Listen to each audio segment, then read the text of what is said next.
and foremost, if you would like to change the name on your screen, that would be helpful. If you go to the right-hand corner of your screen and click those 3 blue dots in the corner, and it says rename. So if you want to rename and put your name and or your organization, feel free. But if you're all set with that, that's okay too. All right, so Sam and Helen, are we ready? I think we're good. Okay. Welcome and good afternoon to the Connecticut Renews Legislative Agenda and Briefing. My name is Ann Pratt. I am from Connecticut Citizen Action Group, and I am helping to coordinate and participate in Connecticut Renews. That is an alliance of organizations in Connecticut, statewide, that are committed to a more just, a more equitable, and a more sustainable Connecticut. We are also part of an awesome regional collaborative, and we have a special guest speaker here today who is going to speak to that collaborative and that alliance in a moment. So she's going to tell us a little bit more about that effort. I also just want to let you know that Sam Danowski from the Sierra Club will be helping to monitor the chat when we get to the point of questions and answers. Our agenda is going to be, Monica's going to lead us off in a very important initiative called Green Justice Zones and some of her work. We are then going to be presenting very brief elevator topics on each of our policy initiatives that are dedicated and committed to addressing racial injustice, climate crisis, and doing work to make sure that we build a healthy, just, and equitable Connecticut. And then legislators will have a chance to respond and respond to some of the policy initiatives that we are presenting, and we'll have a conversation for each. So Helen, did you put the agenda in the chat? I believe that you did. The agenda is in the chat, as well as a Connecticut Renews overview. So if you want to know some more details, that is in the overview document.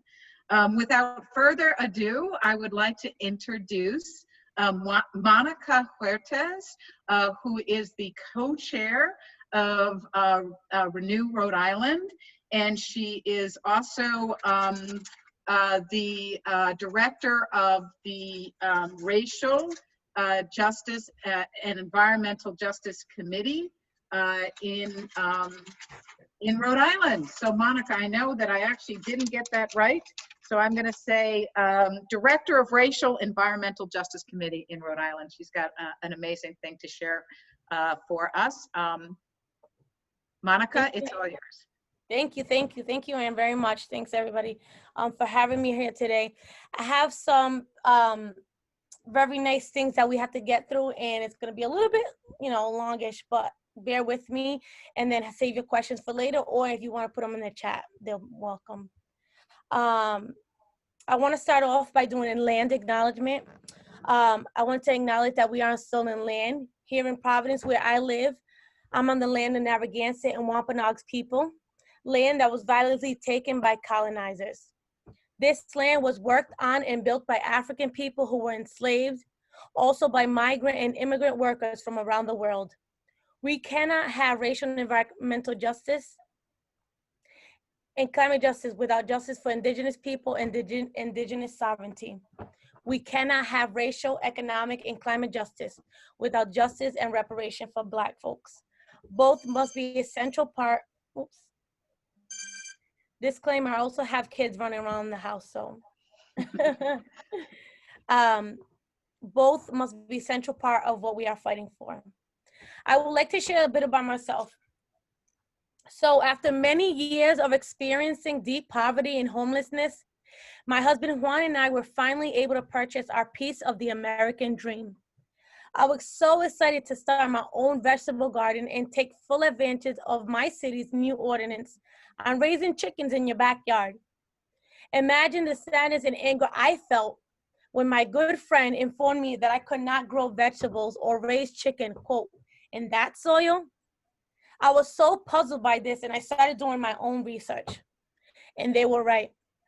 Providence, in our old housing stock, old lead-infested pipes and years of air, water, and soil contamination by corporations who only care about their own bottom line, has put me, my children, and my neighbors and their children at the center of one of the worst areas in the country for lead poisoning and asthma, among many other diseases. So what did I do about it? I started volunteering for a grassroots campaign to stop the construction of a liquefied natural gas facility here in the Port of Providence.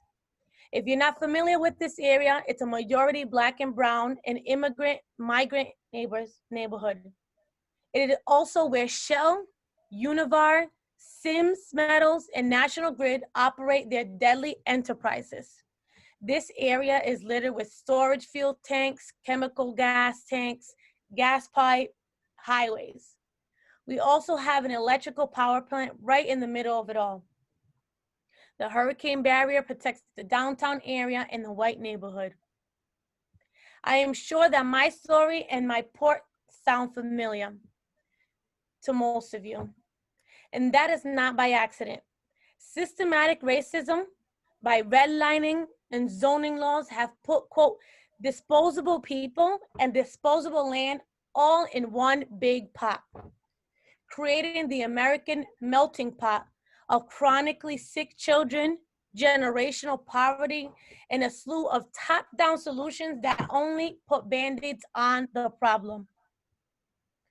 I talk to you this afternoon as a founding member of the Racial Environmental Justice Committee.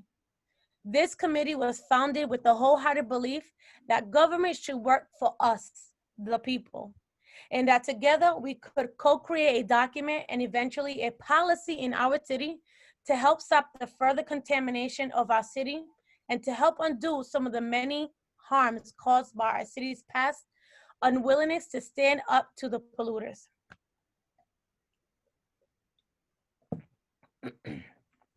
Excuse me. We started by paying, feeding, and providing childcare and translation and transportation to BIPOC folks from around the city. Most had no prior environmental background, and that was truly the most fascinating thing for us.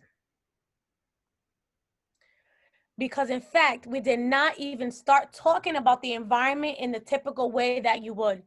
We talked about jobs and housing, the school to prison pipeline. Eventually, we talked about how folks heat and cool their homes. With all this information, we developed the Just Providence framework. I don't have a lot of time to explain the Just Providence framework, but we're gonna put a link in the chat so you can go and look at it and find out more information. But we provided recommendations for a racially equitable and just Providence. The first paragraph states that the city has caused harm and will continue to cause harm. We also worked on co-creating our climate justice plan.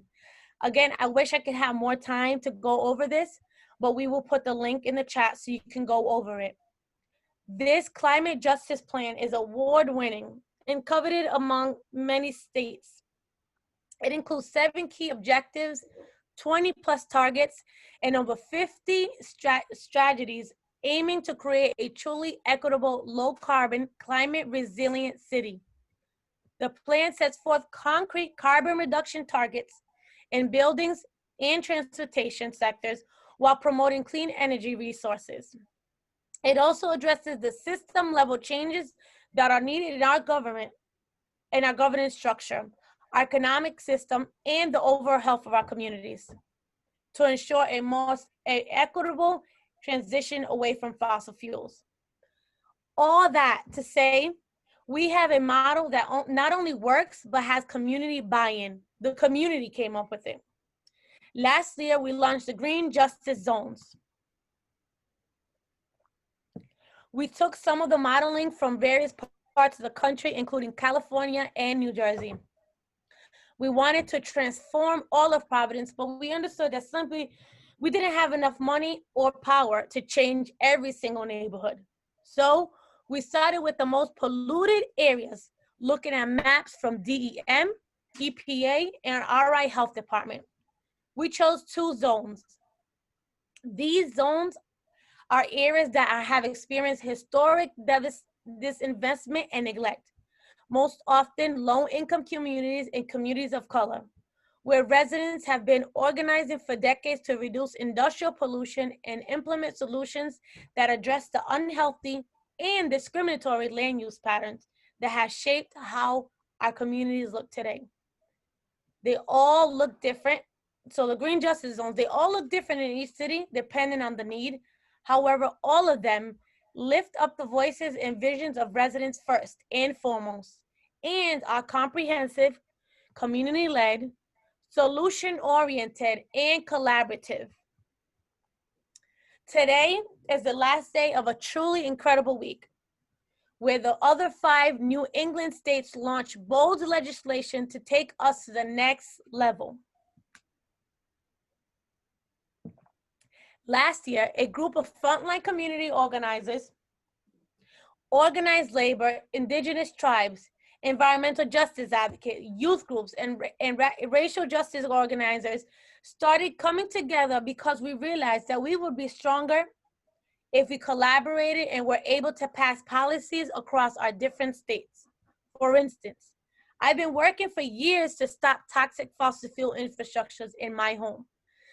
But I don't want us to kick out Shell or any other company in the port, only to have them move to another Black and brown port community in Connecticut, or in Massachusetts, or in New Hampshire. That's why we started Renew New England, to address the many crises we face across our states together. We're reimagining New England from the ground up. We're pointing the new way forward for the rest of the country. At this point, we've grown to a truly unprecedented multiracial regional coalition with more than 150 organizations. Now, how is this Green Justice Zone different? We will create thousands of dignified, well-compensated jobs and launch a large-scale union-led job training program to equip workers with the skills necessary to join expanding green industries, dismantle polluting industries in the frontline and overburning communities, and fund environmental remediation projects, such as replacing these old pipes for local residents, building thousands of units of high-quality, green, affordable housing, and install rooftop solar panels on tens of thousands of low-income households, slashing carbon emissions and dramatically reducing utility bills for low-income customers. To conclude, what I love most about the Green Justice Zones is that it brings real community-led solutions and dismantles the notion that the community does not care about the environment or its neighborhood. Today, not tomorrow or in 2050, but today, we can build a real regional power, a salad bowl of good jobs, good housing, good clean water, air, and soil for all of us. Thank you. Thank you very much, Monica. That was awesome and fantastic, incredibly powerful and moving. Thank you for setting the context of the Connecticut Renews framework. I would now like to introduce Jasmine Peel from Connecticut Citizen Action Group to share a little bit about how we want to bring green justice zones into Connecticut. Jasmine? Hi, thank you, Anne, and everyone who came, and Monica for your moving words and encouragement on this fight. Basically, the Green Justice Zones, as Monica just outlined for us, will be a great policy to implement here in Connecticut. The initiative would target neighborhoods in CT to designate as Green Justice Zones based on specific criteria and a vetting process, such as heavily polluted areas. and will dramatically reduce the industrial pollution in those communities. So this policy will also bring about funding to frontline communities for environmental remediation projects, as Monica said, whether it be something more involved like cleaning up, no, more involved like replacing lead pipes or installing air filtration centers systems, or something more like cleaning up local pollution. And what's great about this is that this policy will also create local jobs, and it will involve a planning process for projects that will be participatory and neighborhood specific. It'll also identify the pollution inducing sources in communities, and it will prioritize marginalized groups that have been intentionally disenfranchised, and it will prioritize low-income Black and Brown folks who are often the last to receive funding for these climate change remediation projects. Thank you, Jasmine. Fantastic. So now we'd like to open it up to legislators. Very great. That's wonderful. Who are on the call, particularly legislators from the Environment Committee or any committee of cognizant that would potentially take this bill up in the legislature. So what we want to know is, and certainly open to ask questions of Monica's presentation, as well as more about the CT Renews agenda, but open it up. And we're curious from the legislators who are on this call, if you have ideas or thoughts about how we might move this legislation here in Connecticut. We have spoken with Senator Cohen and Representative Reyes on the Environment Committee about this, raising this legislation up. So open it up to questions. And again, Sam Danowski will monitor our question box in the chat. If you want to raise your hand or put a question in the chat, feel free. Anybody have a? I guess I'm going to go first. Thank you. Yes. State Representative Jonathan Steinberg, co-chair of the Public Health Committee. I am working on a Healthy Homes bill for the Public Health Committee, which is focused primarily in seeing if we can secure some funding to do just the kind of things that Monica was talking about. We know we have a very aged residential infrastructure in the state of Connecticut, which are leaking like sieves, so there's real problems with energy efficiency, but there are also fundamental problems with lead paint, ancient pipes, ancient wiring, perhaps rodent contamination, hopefully not asbestos, but I'm sure that probably exists in some places as well. And a real focus on HVAC systems, temperature controls, even lighting is something that has a big impact on people as they live. That's just in the confines of the home proper, let alone in the surrounding community with food deserts and other issues. So I'm looking for input on practical ways in which, if we were to create such a Healthy Homes Fund, that we could direct the funding quickly and pretty straightforwardly to those who can most take advantage of it. And I would appreciate that. We are also working on an environmental public health quality bill for schools, where we also see we have a lot of issues with mold that relate to HVAC systems and inadequate circulation where there's maybe water present. So those are things that the Public Health Committee are working on, and everything you've said about today is very helpful for us to actually use as a point of departure on a dialogue on the subject. Thank you, Representative Steinberg, and for helping to set this conversation up. We really greatly appreciate it. I see that Senator Lopes, you have your hand up, and also I do see in the chat that Mary Mushinsky is interested in speaking as well. So, Senator Lopes. Hello, everyone. After meeting with Ann and a couple of others early last month in the Housing Committee, I just submitted a bill today about that ties into what Jonathan just talked about. That would set aside a requirement that in certain public housing, that units would have to have higher standards of energy efficiency through the HVAC controls, insulation, lighting, et cetera, We have some ideas for mechanisms on how to fund that, and I'm pretty sure I'll be able to get that out of committee, and we'll see if that makes a difference on any new or renovated public housing units. Thanks. Fantastic, Senator Lopes. That's wonderful that you put that in today. Greatly appreciated. Excellent work. This is very, very, very, very exciting. So appreciate it. And also the sort of synergy here. Okay. Sam, are there other people who we should be calling at this moment in time? Yes, Representative Mashinsky. Thank you. I'd like to speak up because I have to go to a doctor's appointment right now. I wanted to ask the group to keep in mind how we can share the benefits of the legislation with any town, not just the environmental justice municipalities, but also any town where there are low-income people who need help.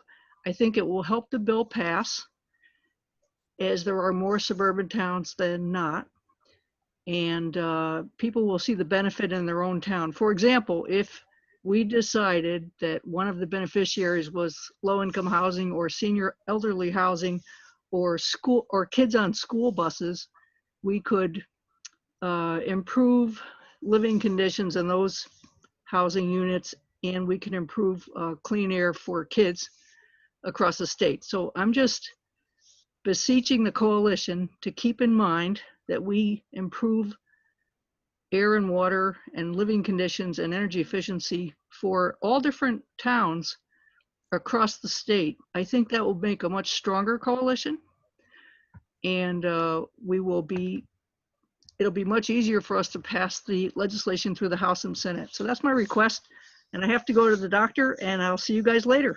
So thank you very much. And just to let you know that the next speaker will be talking about clean air and clean water. So onward to that as well. But also, I just wanted to make sure if there's any other legislators that might want to respond to the green justice zones and other elements in that bill. So Sam, if there's other people we should be calling on. Let me check and see if anyone else has their hand raised. I think. Oh, Monica has her hand raised. Okay, Monica has hers, and I just also see somebody said have the environmental justice communities being selected, and they have not as of yet. And so Monica, do you want to chime in here? Thank you, and I just wanted to comment that it's really not about we have to look at the historical connotations of all of that, what we're talking about, because certainly we all want clean air for every single child in Connecticut, in Rhode Island, and Massachusetts. However, we're looking at the historical reasons why Black, brown, and poor communities have not gotten this help. And I just implore folks to realize that if we're thinking about really making some changes, we obviously want to start to do them with all of them. But how about let's look at some of the maps. Let's look at some of the areas who get left behind, who historically have been marginalized, who historically get left behind. Help these communities and make sure that the money goes to them first, because what's going to happen is that the community that has, say, more white folks or maybe a little bit higher income, maybe middle income or so, they're going to get that. Then the bill's going to run out of money, the city's going to run out of money, or it's not going to want to fund it no more. And then guess what? Poor Black and brown folks are going to be in the dumps still and again and time again. So I just implore folks to look at this and to see and to understand a little bit. And that's not going to take, one phone call, right? It's not going to take one quick Zoom, but to understand the historical connotations behind why we're saying what we're saying and why we're framing it. So thank you. All right. Thank you so much, Monica. Thank you for this conversation. Thank you for all the legislators who contributed and are moving legislation forward that will help with this effort. I am going to move us on to our next speaker. Doesn't mean that we'll leave this conversation or this topic, because everything is all intersected. and we know that. So without further ado, I'm going to introduce Lou Rosado from Citizens Campaign for the Environment. Lou, do you want to speak to us about clean water and clean air? Sure. Thanks so much. Once again, my name is Lou Rosado Birch. I'm the Connecticut Program Director from Citizens Campaign for the Environment. Very happy to be here today, and thank you so much to Ann and the rest of the Renew folks for inviting me to be a part of this exciting initiative. So I want to talk to folks a little bit today about water infrastructure funding and how Connecticut can turn to essential infrastructure projects as an engine for job creation. And so I just want to make sure this is working right. Is my screen displaying properly right now? We can see it, Lou. Thanks. Great. So, you know, again, I think a lot of the folks on this call know that Connecticut is served by aging, outdated water infrastructure across the state. According to EPA, Connecticut has approximately $8.6 billion plus need for investments in clean water and drinking water infrastructure. I would point out that these are some of the most recent data that's available on this type of infrastructure needs, and those are from 2018 and 2015 reports. And so we anticipate that those numbers have grown somewhat in recent years. And so, you know, federal investments into clean water infrastructure have fallen significantly over the years. Federal government used to provide, you know, major infrastructure funding for clean water and drinking water infrastructure projects across the country. Today, they're spending pennies on the dollar compared to what they did back in, say, the 1970s. And, you know, it's no surprise that water costs have risen dramatically over time. And we also have, you know, a range of water quality impairments that need to be addressed as a result. And so increased investments and creative, innovative infrastructure solutions are urgently needed to address those challenges, address that environmental need, as well as some of the impacts on some of the environmental justice communities and our waterways. Okay, Connecticut waters can receive up to 1 billion gallons of raw or partially treated sewage a year due to combined sewer overflows. This is a problem. Wastewater impacts and stormwater impacts are getting worse as a result of climate change. Our region is seeing much more severe and unpredictable wet weather events as a result of climate change. And so therefore we need to make sure that our infrastructure is also equally equipped to meet those challenges. And again, you know, that wastewater discharges in our waterways can threaten human health through a variety of factors. They can also contribute to harmful algal blooms, as well as low dissolved oxygen and other water quality problems that are affecting Long Island Sound. Unfortunately, Connecticut is lagging not just in water infrastructure, but in infrastructure in general. According to the 2018 American Society of Civil Engineers Infrastructure Report Card, Connecticut received a C- grade for drinking water infrastructure, D+ for wastewater infrastructure, and a C- grade for infrastructure overall.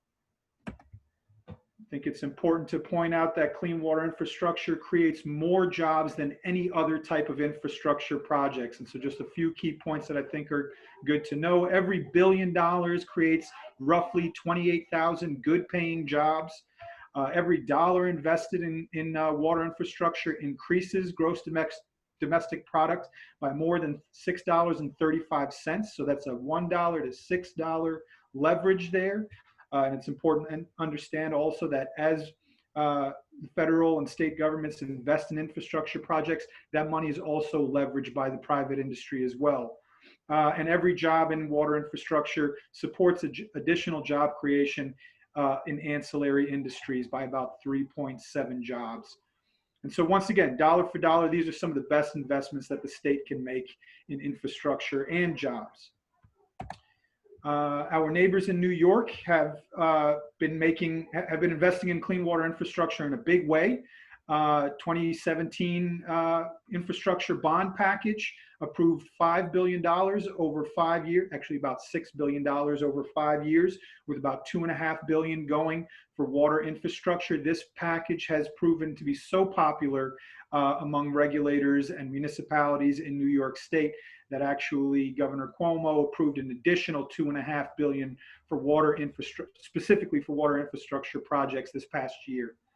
And once again, those type of, that comprehensive water infrastructure package includes everything from money for infrastructure upgrades, grants for underserved communities, for things like green infrastructure and sewer separation, source water protection, and septics replacement.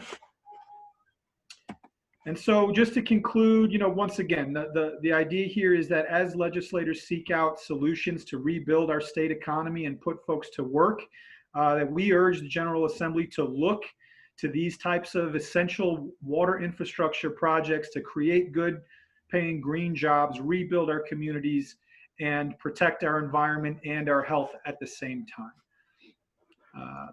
So that's the gist. The folks, the Connecticut Renew folks have these slides. And so if folks are interested in seeing those, please do let us know. And I'm also happy to take any questions whenever that makes sense to you. Yeah, Lou, I think that's great. Thank you very, very much. And we would like to have legislators ask any questions of Lou, as well as ideas that people might have on the call and or reactions to this. So opened up again for questions from legislators for Lou.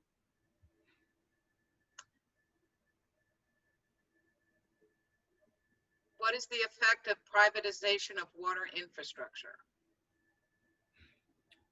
Water privatization is definitely an issue, has become an issue across the country and the world for sure. Once again, water resource management is a shared responsibility between private industry and the public and state and federal government as well. And so everyone has a piece of that responsibility. The concern, though, is that the responsibility that falls upon state government is increasingly challenged. When you look at the budgets that they're faced with, declining investments from the federal government. And so that puts a lot of pressure on states and on private industry as well to make sure that those infrastructure needs are being met. All right, thank you. And I see that Representative Steinberg, you have your hand raised. I do.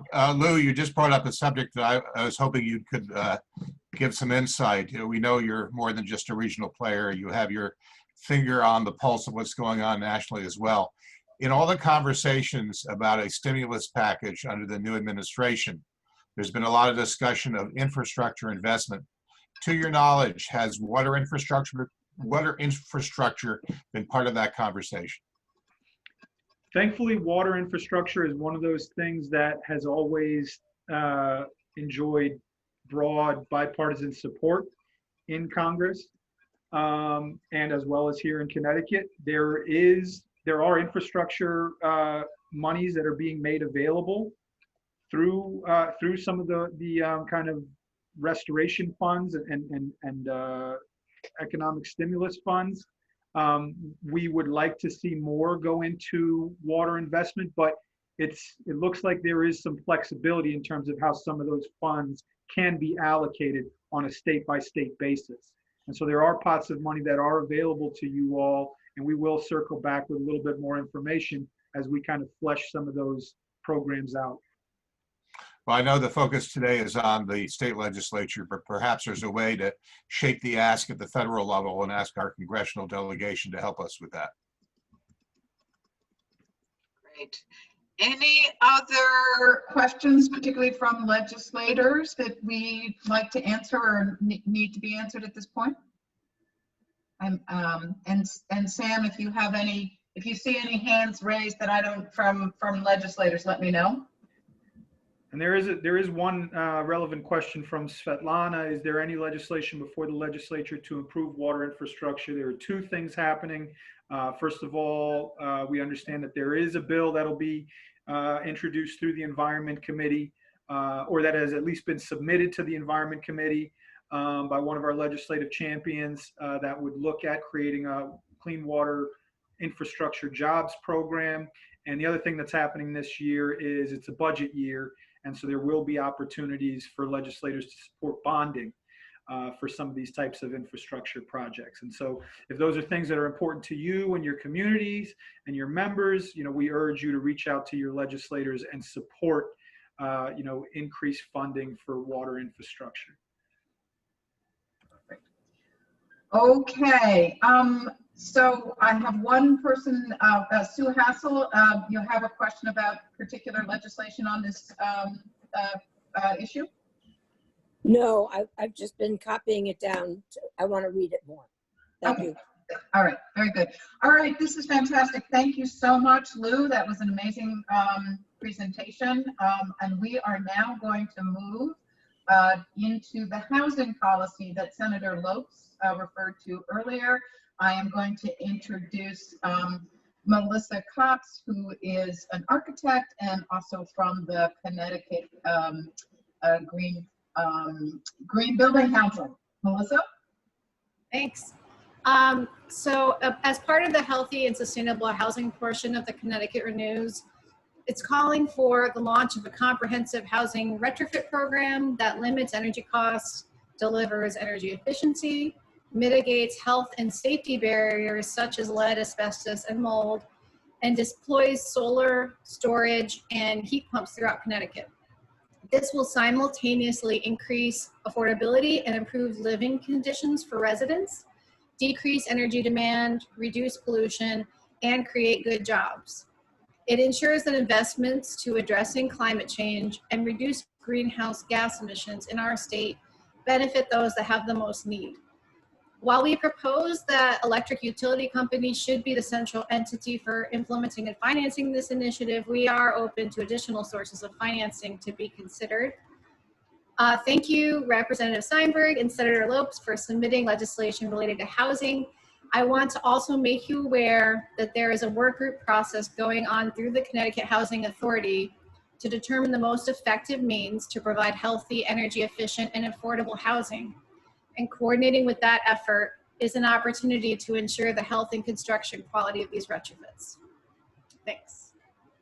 Thank you, Melissa. Again, I'm opening it up to legislators for comments, questions, thoughts, ideas, reactions to this proposed. And again, everyone, there is a Connecticut Renews summary with very specific bullet points. As was mentioned earlier, for those who you were just joining the Zoom call, Senator Lopes has raised a bill or introduced some of this language. So any questions, comments?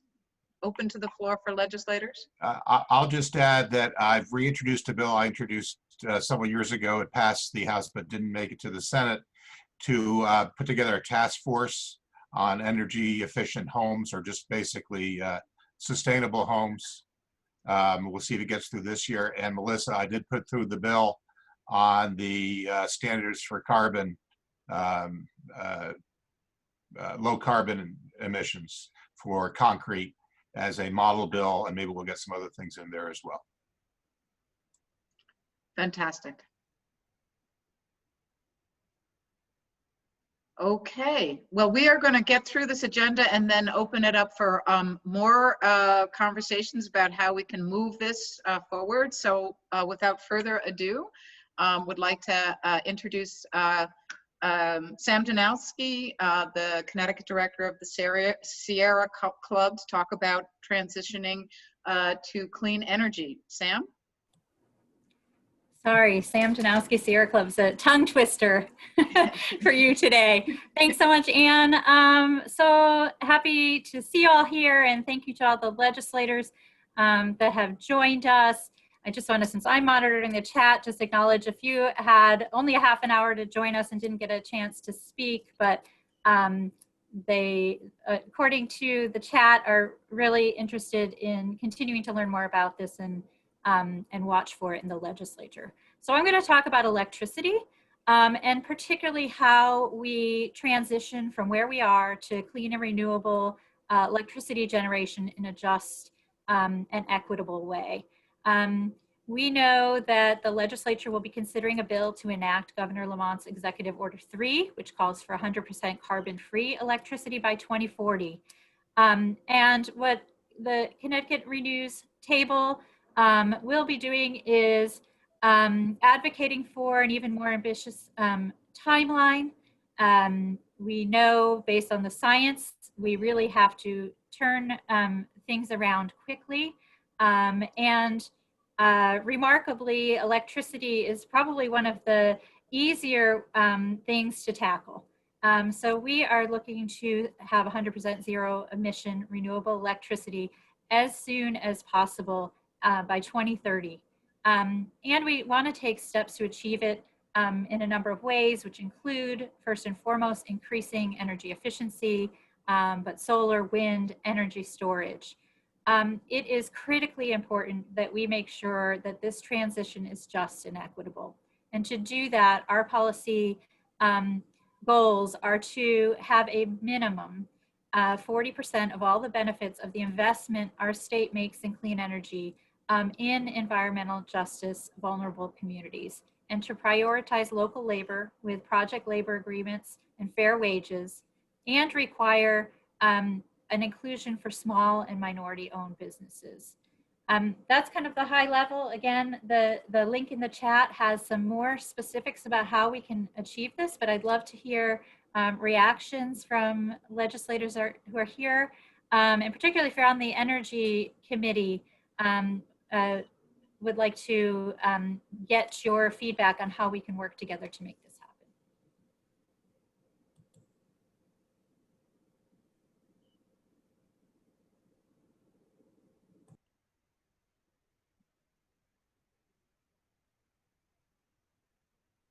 You did so good. They don't have any questions, Sam.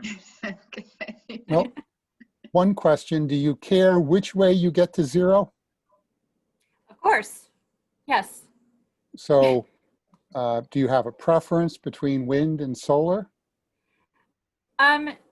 So I'd start with a preference of distributed generation. I know there is probably the easiest way is to do utility scale, but we do want to maximize the rooftop, residential, commercial, distributing communities, benefiting communities approach before we lean right into the largest projects we could do, because there really is, you know, the tension between using up prime farmland and forests for large arrays. So I would just say we really want to make sure that we're lifting up that distributed generation, and that we're really careful not to be tempted by projects that seem like they're green, but they aren't. Things like new Canadian hydropower that has a huge impact on Indigenous communities, and so-called renewable natural gas, which there's just, to the extent there is renewable gas, it's just too little of it to replace what we have, and to put it into the pipelines that are inherently leaky is pretty problematic. Well, I could follow up on that at the risk of dominating the conversation. I think Sam hit it on the head. The focus should be on distributed generation and not on remote, vulnerable generation. The problem is, as a state, we don't even have a strategy for distributed generation. If we wanted to talk about reforming the way we expect utilities to behave, they should be the ones taking the lead on effective distributed generation, because they know their grid, their networks, and they know where their vulnerabilities are and where the opportunities are, many of which will fall into disadvantaged communities, but it may not fall into simple geographics.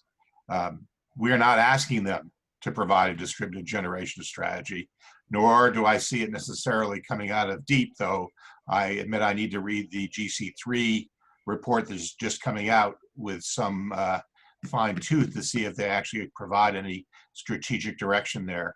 My greatest hopes, as usual, are through a PURA docket, because that seems to be where most of the action when it comes to strategy is taking place these days. But distributed generation should be the means by which we determine what new resources we bring online. And wind is not that. If we're going to have a big wind farm off the coast, and I think that's the way the legislature is going, partially because it uses Eversource's wires. And I think that distributed generation is a threat to certain interests and will be very hard to bring about. Thank you, Representative Winkler. I see the question in the chat about how can we get to clean energy by 2030. And I do think there will need to be some large scale like wind and utility scale solar, but our emphasis should be on distributed in order to get there. And our emphasis should be first and foremost, communities that have been left out, communities that are overburdened with pollution. And so I really look forward to working with you all to put those priorities in place. And I also see that Senator Lopes has his hand raised. Senator Lopes. Sorry. Last session I was on the Energy Committee. I'm no longer on the Energy Committee, but one of the concerns that relates to renewable energy and community, disadvantaged communities, is the inability through existing incentives for landlords to provide solar to tenants, which happens in a lot of rental communities. You know, we are muddling along, allowing solar projects for single family houses. That's working okay. It's still too slow and cumbersome, but that is working. But in my experience, landlords who want to install solar and pass the benefit on to their tenants, it just doesn't exist. It's not there. And that is something that definitely could make a big difference in lower income Queen cities. I speak for New Britain the most. And you know, if landlords could get solar on their building to help the tenants with the utilities, that would be a great boon. So that is something I'd love to see work done on. And if I have to submit something for that too, we have a week left. Thanks.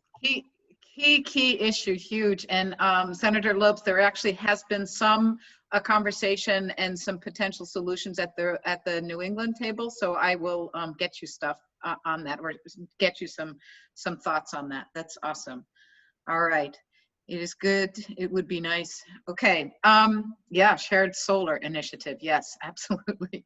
Sam, anything else that you would like to community choice aggregation? So a lot of things in the chat that are being suggested. By the way, we'll be saving this chat, so all of these are recorded. Sam, anything else? Yes, I would just remind folks to take a look at the policy. It does include some more specifics, including community choice aggregation in it. So trying to give a high level here, and thank you. Yeah, and Helen, if you are able to just share that summary again in the chat so people can take a look at it, that'd be great. Next on our program is transportation, and Jasmine Peel from CCAG will give us a top line summary, and we'll have a conversation about that. Yes, hi again.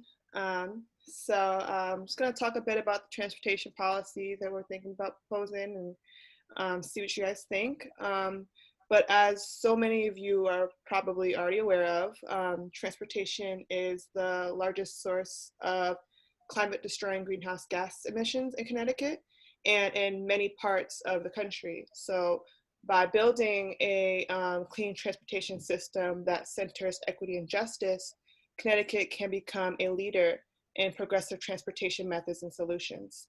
Low income and Black and Brown communities bear the brunt of the greatest public health impact from emissions, and low and moderate income households spend a greater time and income on transportation. And many do not have a vehicle, like Hartford, for instance. 40% of households do not own a vehicle of their own. And this proposed policy would set a goal of 100% zero emission vehicles by 2040 and prioritize communities overburdened by transportation pollution. So this would entail investing in improvements to public transit and safer, more accessible pedestrian bike routes, And it would also include the expansion of UPass to private colleges and universities, and beyond that to employers and institutions. And it will also entail an expansion of the zero emission vehicle rebate program to include motorcycles and e-bikes. And that is my little spiel about transportation. You can learn more about it in the package. And if any of you have any questions, I will stop talking now. Thank you, Jasmine. Questions on the transportation policy?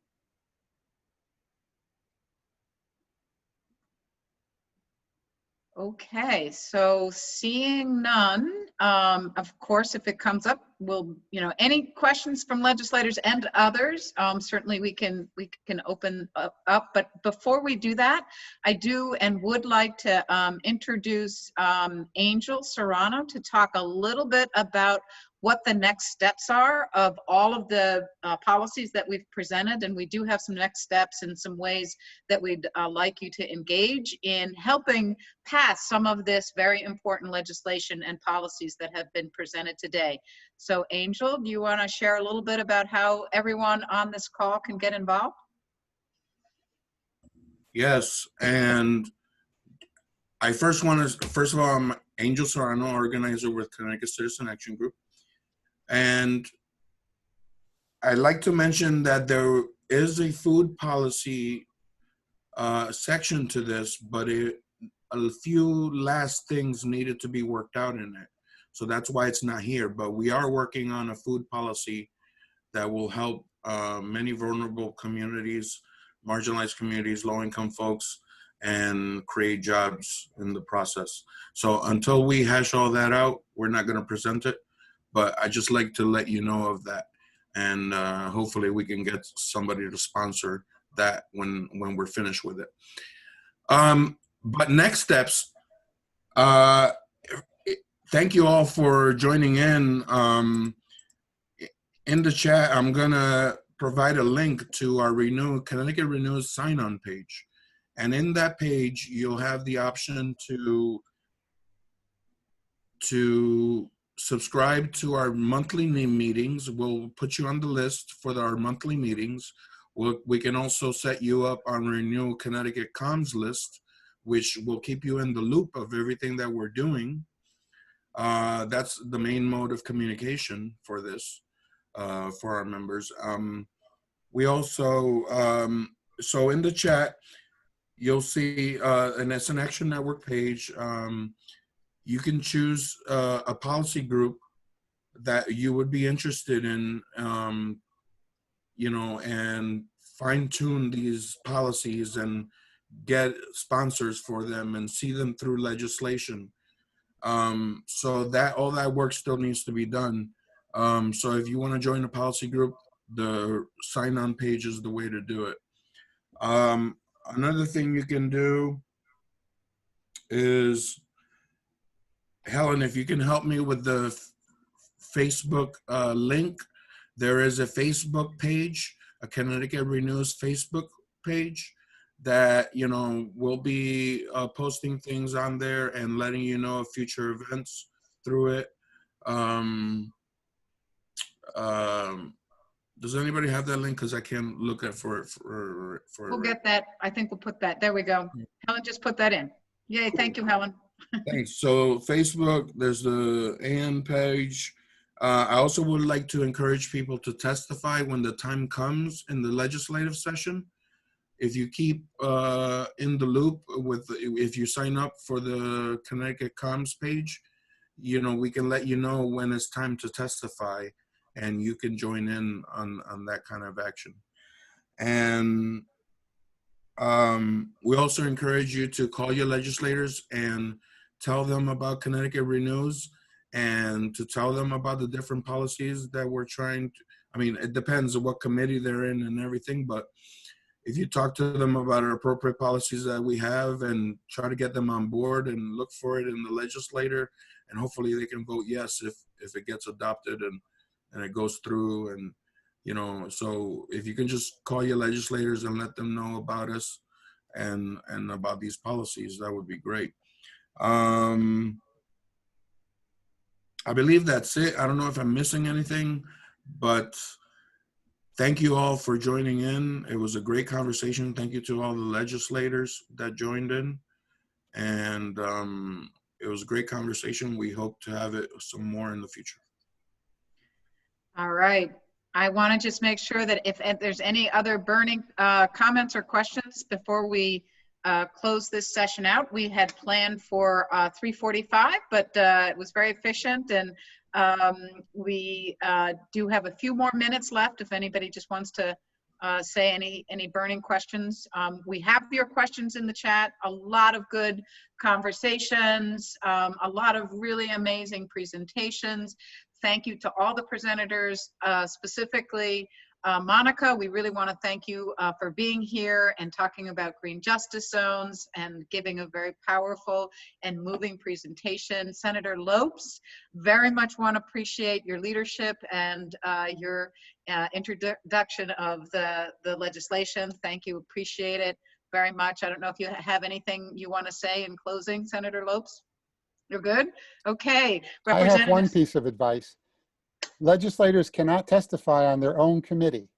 So if you want legislators to testify before energy and technology, you have to get people who aren't on energy and technology. Okay, thank you, Representative Winkler. Representative Steinberg. Makes a good point. That's why I've never served on the Environment Committee, even though everybody assumes I've been on for 10 years, because I testify before them 4 or 5 times a year. You can't be on every committee, and we all do the best we can. Thank you for sharing your very broad and reasonable agenda. I'm sorry that more legislators were unable to join us, but I hope that you'll use this as a kickoff to a concerted effort to acquaint them with your issues. We still have another week to introduce bills, so if you see some other opportunities, it's not too late. Thank you very much, Representative Steinberg. And I see Representative Hennessy is also on. Thank you for joining us. I know that there were other legislators who were able to join us for a brief time, so appreciate their presence. I don't know of any other, I can just see the legislators in my screen. So if there are any other legislators that we want to lift up and thank for attending, Sam, I know you're looking through, so if you're anybody else we need to acknowledge for being with us today. Yes, I don't know if I caught everyone, but Representative LaFrance, Representative Winkler, Representative Palm, Senator Lopes, Representative Hennessy, Representative Steinberg, Representative Berger-Gavallo, Representative DeGraw, Representative Mushinski, Representative Kevin Ryan. I'm sorry if I missed anybody. If I did, please let me know. Appreciate y'all being here and look forward to continuing the conversation. Thank you, Sam. And please do sign up. One last time, Angel, you might want to just put that again in the chat if people could totally, you did that. Great. Thank you. All right. We hope that you'll be able to join this effort and this amazing fight. Take care. Have a great day. And thank you for being part of this conversation.